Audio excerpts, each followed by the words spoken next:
brief overview of how to access Aesop, our employee leave system. The easiest way to access Aesop is from the EPS staff intranet. When you are logged on to the staff intranet, find the resources tab. From here you can see I have access to several different resources that might be applicable to my work. I could access Aesop, Campus if I need to do grading, Keep Certified to register for courses. If I needed some information about the print center and web printing, I could go here. But for right now, we're worried about Aesop. When I click on the tab, it will open up in a new window.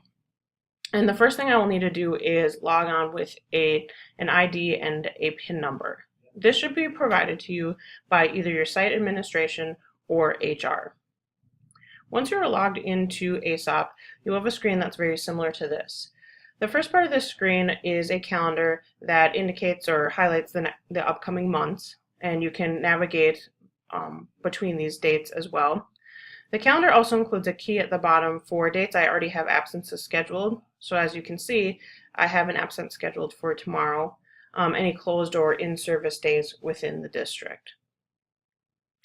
Down at the bottom here is my quick and easy way to actually create an absence. Let's say I wanted to be gone tomorrow for whatever reason. I would click on the date. I would go ahead and select my absence reason from the list right here. And I would determine whether it was a full day or a half day absence, and the times will adjust accordingly.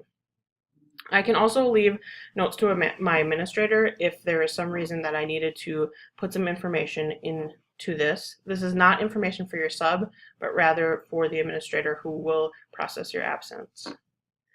Please note that because I work for the district, I'm not at a particular site.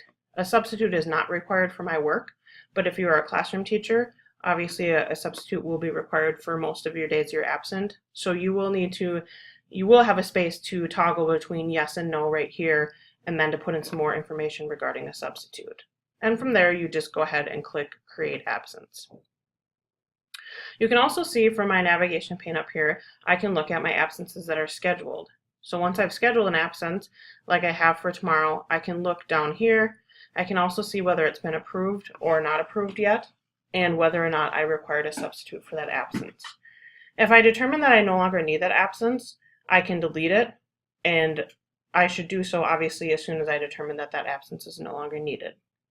I can also look at past absences in the past 30 days. I can see absences that may not be a part of my leave balance at this point, but these are absences I have taken recently. And then I would be able to see any absences that have been denied. Just a couple other quick navigational points. I can go up here and I can create and look at past absences much like I could down here.